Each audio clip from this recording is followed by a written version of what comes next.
Okay, move out.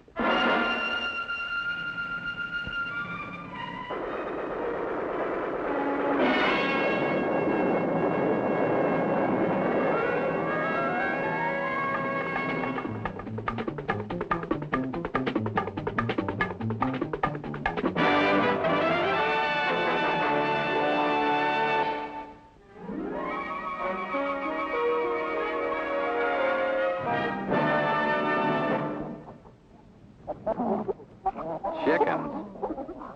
How realistic can the Army get in its training? With all the space-age battle in the movies and on TV, I guess I thought I'd train for a push-button war. If somebody had told me a few months ago that Army training was like this, I'd never have believed it. Here I am in advanced infantry training in a bunker made of sandbags and wood. But this is how they're fighting in Vietnam, and I guess I better learn it for my own good. According to the training schedule, we're supposed to be attacked today. I'm going to have to clean this rifle if I only shoot one round, so I might as well have a real good time and shoot up a storm.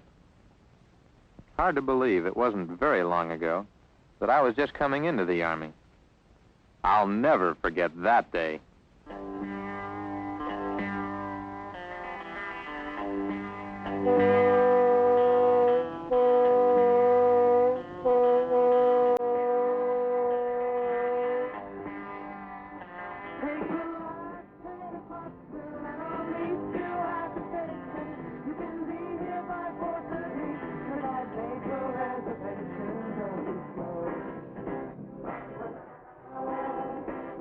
My name is Mike Westberg, and I wasn't looking forward to this day at all.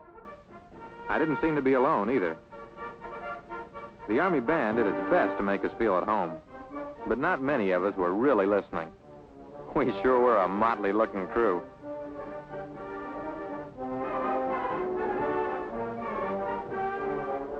They took us up in front of a place that said, "Welcome to the United States Army." And a man with about 1 million stripes on his arm gave us a speech. One of the things he said was that now that we were in the Army, a bathroom would be called a latrine, and there was one behind us if we needed it. Then we were off to meet the old equalizer. And if you don't know what the old equalizer is, you're about to find out. It's the Army haircut. They call it the old equalizer because they cut everybody's hair the same way, off. It's not the kind of haircut you got back home. They just put those clippers to your head and let them go. And there's not much left when they're through. After that, we were off to the races, starting a clothing issue. They filled our duffel bags with underwear, socks, and other goodies.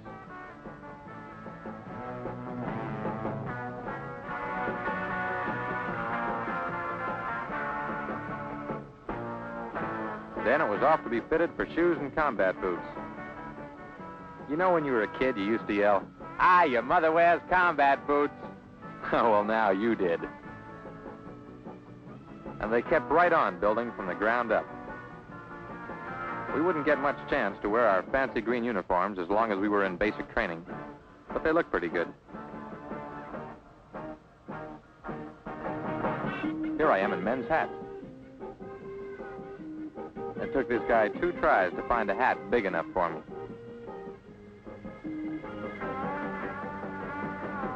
The fatigue pants were definitely a little baggy. But I learned later they like to give you a little extra to give sand room to roll around in. Then, properly uniformed, we were let off to be tested in around 20 different subjects, ranging from mechanics to machine guns. We were interviewed to find out what we wanted to do in the Army. I laughed and said, "I'd like to go home." He didn't even think that was funny. I got so many shots I felt like a human pincushion. But those new shotguns made it almost painless. Well, the Army learned everything there was to know about us, and all that information seemed to boil down to just this: dog tags. Then finally we were on our way, getting onto the trucks that would take us to our basic training companies. We got a good close-up of our drill sergeants, and one thing was for sure: they didn't smile much. They jammed us onto those trucks, and off we went.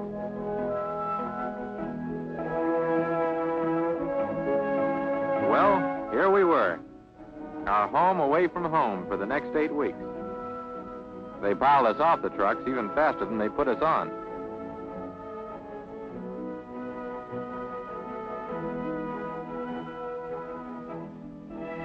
Then we were lined up and seated to hear a speech from our company commander. Good afternoon, men. Welcome to E Company, 7th Battalion, 2nd Training Brigade. I am Captain Mount, your company commander. And during the next 100 minutes, the first sergeant, he doesn't sound supply so bad. sergeant, mess sergeant, and myself will give you some idea of what to expect during your next 8 weeks of training here. Once the preliminaries were disposed of, we were broken down into platoons and assigned drill sergeants. I was in the 4th platoon, and our drill sergeant was Sergeant Kelly, who took us into our barracks, assigned us bunks, then began teaching us some of the things we'd be responsible for every day, like how to make our bunks properly. Sergeant Kelly's demonstration showed us what a bunk looked like made right, without wrinkles. I tried for 8 weeks to match it, and never made it. Sergeant Kelly showed us how our wall lockers would be arranged. There was no room for argument. Everybody's will be set up the same way. It was the same with our foot lockers. Your comb, toothbrush, and razor all have to be in a straight line. We also learned how to handle a broom.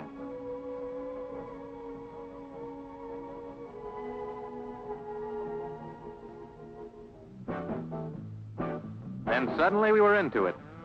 I almost put my eye out the first couple of times I tried to salute. The drill and ceremony was a snap compared to PT. PT stands for physical training, if you hadn't guessed. I wasn't exactly the athletic type when I was in school, and the only exercise I'd had in the last couple of years was running to catch a bus to work. We slapped each other around to get warmed up for the hard stuff. Suddenly, I had to use muscles I didn't even know existed. Man, I was hurting. So finally, they took pity on me, and I got a day of rest. Hot KP.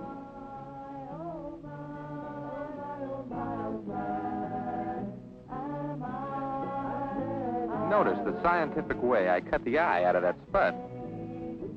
And I thought everybody ate frozen foods these days.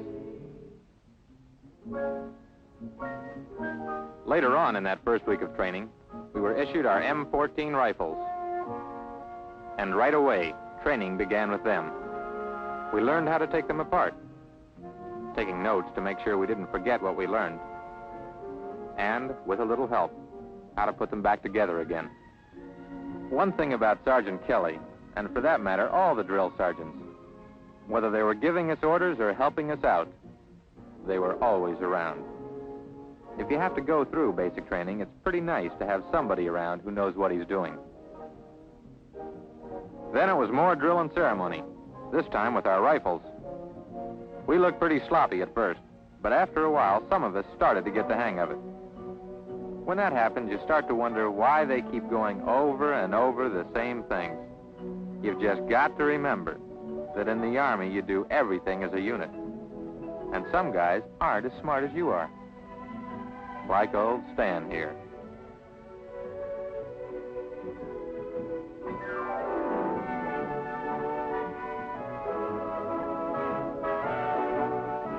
But I needed a little straightening out myself.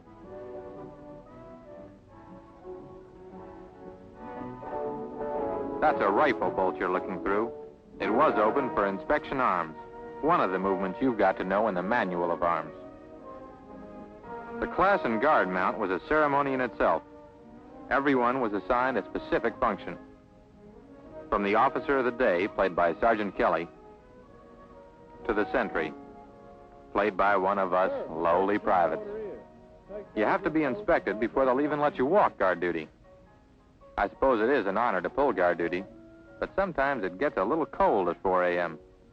We studied our general orders. Then one night we were out there, walking guard.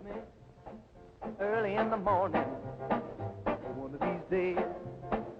Oh, yeah. Friday night, we were in the barracks getting ready for our first Saturday morning inspection. Shining our boots and shooting the breeze. Tomorrow's gonna be. I forget what I said, but it sure must have been funny. Inspection was just what they said it would be. Tough. They went over us with a fine-tooth comb. The drill sergeants, the company officers, everybody. As usual, Stan came in for more attention than the average beauty contest winner. This time, he didn't know his general orders, which got him into trouble right away. And he still couldn't do order arms.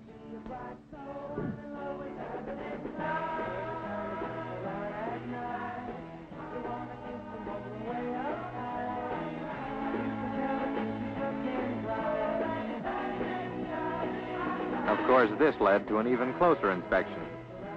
And naturally, his bayonet was dirty.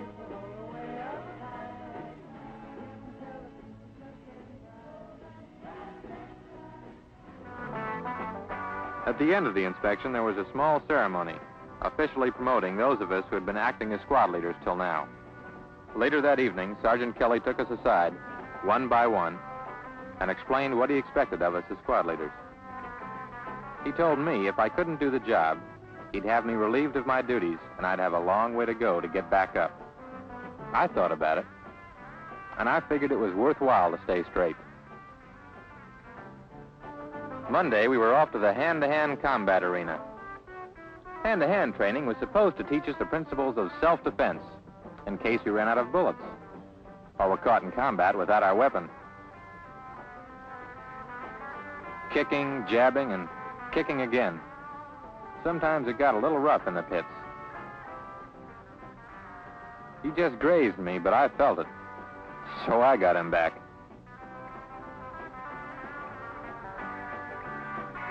Bayonet training was next.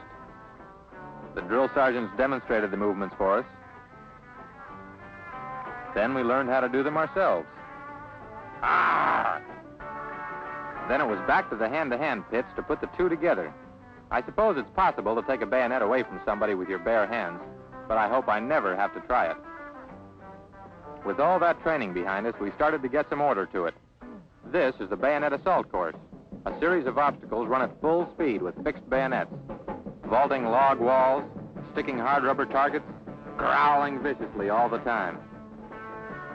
Then we were down on our bellies, crawling under barbed wire to get at more targets. I kept my bayonet safely out in front of me. They tell you the spirit of the bayonet is to kill. And after a while, you start to believe it. Actually, the bayonet assault course was kind of fun. A variation of the old game of cowboys and Indians, without the Indians. If any of this caused broken bones, in training or on the battlefield, we learned how to take care of that, too. Of course, in battle, you wouldn't have those nice straight boards to use as a splint.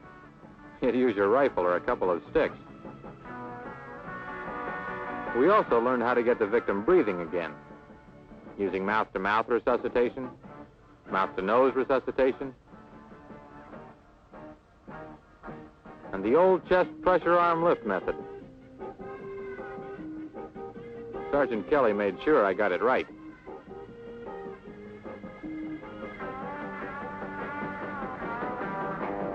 See? I got him breathing.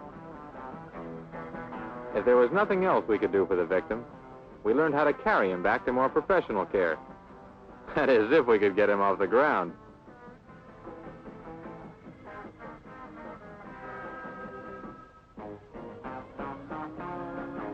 After a couple of weeks of all training and no play, we were getting a little tired. So one Saturday afternoon, we got a touch football game together, and things livened up for a while. But we never got away from training for very long. Here we are in the rifle ranges to learn that the M14 is more than just a convenient place to attach a bayonet. We spent the first few days on the ranges learning how to sight and shoot properly. That's not a good shot group. From there, we moved to the field firing ranges, where targets pop up from 65 to 275 meters. The targets are electrically controlled, and when the bullet hits them, they go down. It's a lot more fun than shooting at a rusty tin can. Finally, after almost 2 weeks on the practice ranges, we were getting ready for the big one, record range, where we would shoot for a final score with the rifle. We spent a lot of time getting our weapons in shape. Then we were there, record range. They tightened the gas cylinder lock screws on our weapons to prevent misfire. Then we blackened our sights, front and rear, and our eyes, to keep out the glare. Out on the range, I stayed cool. Like the targets came up, and I knocked them down. Record range wasn't the same as the other ranges. The targets came up in front of trees, behind hills and bushes. The target detection must have helped, because I found those targets, and I hit them, 2 at a time even. And when it was over, I'd shot expert. Believe me, it felt pretty good to knock off more targets than almost anybody else. In fact, everybody who shot expert got a weekend pass. Back from the ranges, there was a lot more training still to go. This is not a free-for-all. Believe it or not, it's a part of bayonet training called pugil stick.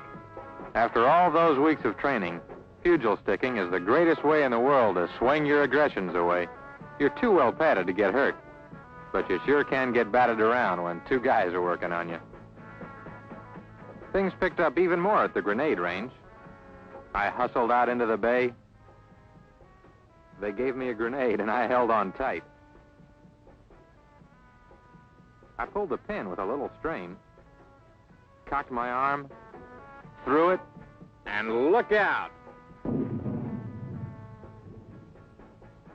After that, I needed a little relaxation.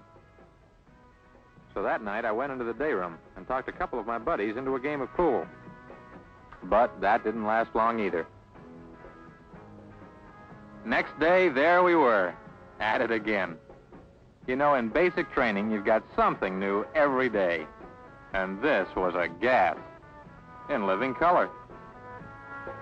This was mass practice for CBR, or gas training. I may look funny, but at least I could breathe. From there, we were herded into an innocent-looking little building, which just happened to be full of tear gas. And then we had to take our masks off. We had to give our name, rank, and service number before they'd let us out. Crying like babies. Oh, man, that's smart. I figured things couldn't get any tougher after that. But it didn't take me long to find out how wrong I'd been. This is the March to Bivouac. Bivouac is the Army version of Boy Scout camp. Only it's a little different.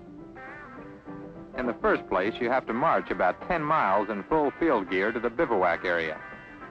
In the second place, there aren't any Girl Scout camps nearby. The first thing we did at the bivouac area was set up our tents.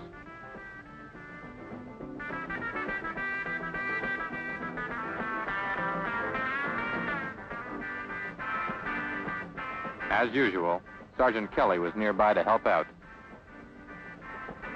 Then, as soon as we had our tent squared away and dug our drainage ditches to keep out the rain, we were off again for training bivouac style.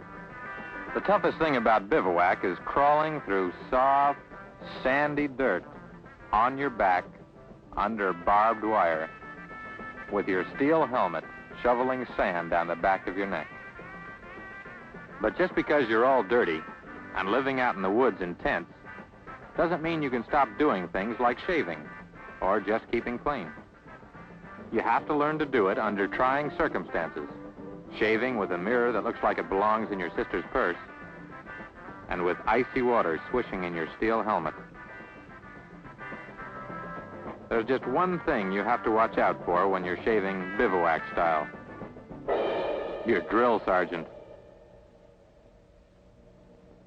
Man, that guy really gets around.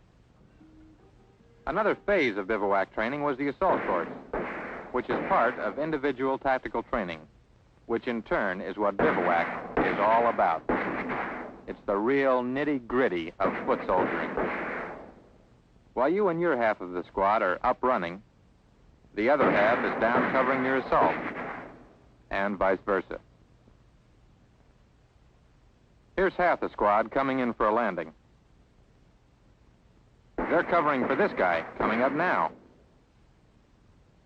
Everybody takes out his grenade, tosses it at a bunker, and gets down and fires off a few more rounds.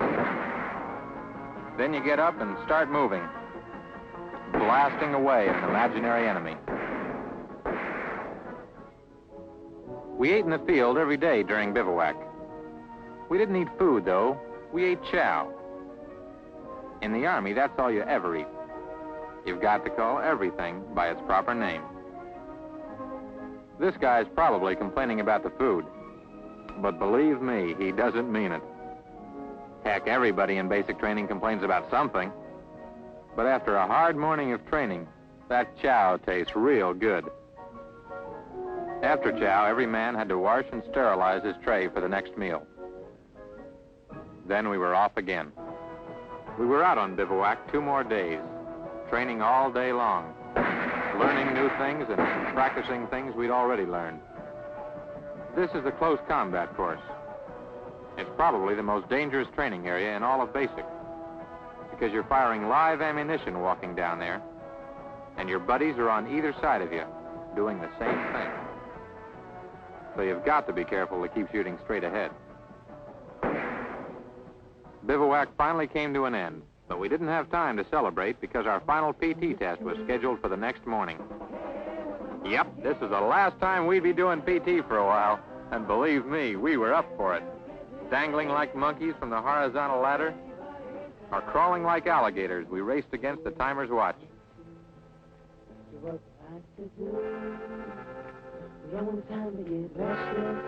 Tossing grenades at a yellow helmet that just dared us to hit it, and we never did. Through the run, dodge, and jump course,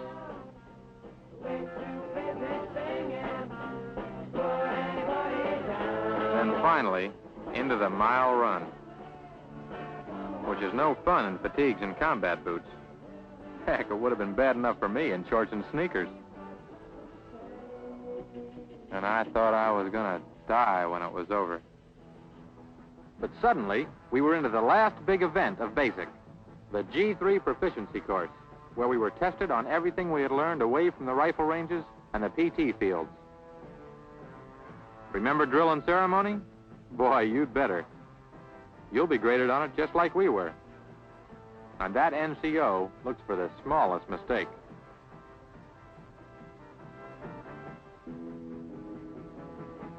First aid testing included what to do in case of nuclear attack. What you do is jump into a hole and pull it in after you. And we had to know how to wash chemical agents off our skin. This is a 5-step method, and you've got to have each step right, or it's all wrong.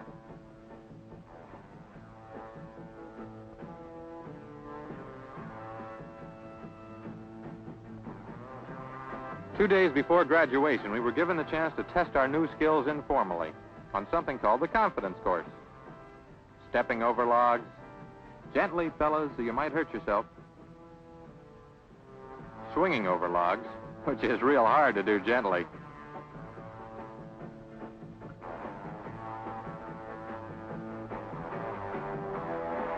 Up a log ladder 30 feet high. Shinnying up ropes.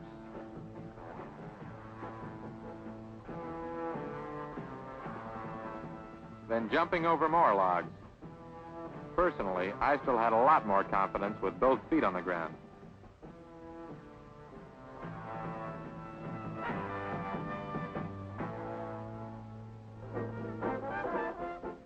Then we were there. The big one. Graduation. The day we've been waiting for. Flags waving, pennants flying, and strangely enough, civilians. After 8 weeks of basic training, you classify everyone who isn't in uniform as a civilian. The Army band played its heart out. Then the commanding general and the brigade commander got into the reviewing jeep and drove around to pick up our battalion commander to troop the line. That means review the troops.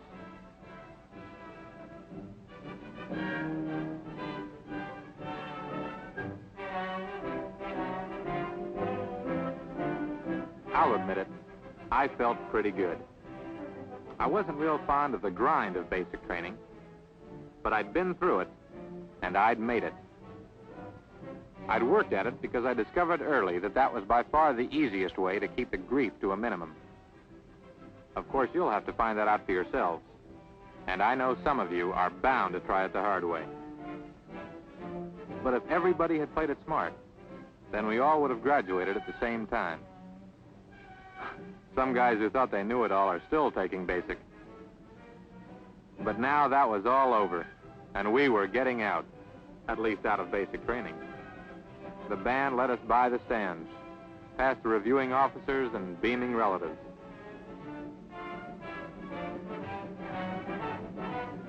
A lot of the guys' families came down to see them.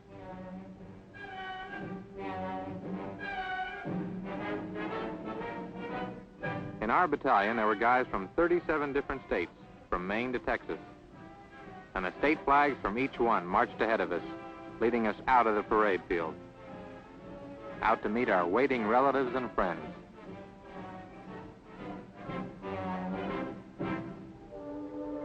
That's not my sister, fellas.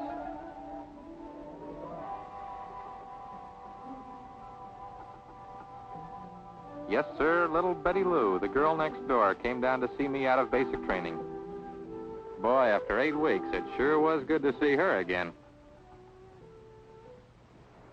Well, Betty's back home now, and I'm in advanced infantry training, defending a mock Vietnamese village against an attack from other trainees dressed up in Viet Cong uniforms. Before long, I'll be playing this game for real. I've learned to think like a soldier. It'll probably keep me alive. Right now, there probably isn't anyone who could convince you that you'll ever look back on basic training with gratitude. But you will. I didn't believe it either. But I know I couldn't do what I'm doing now if I hadn't been through it. If you have to fight, basic training will help you to stay alive. So remember, fellas, it's up to you.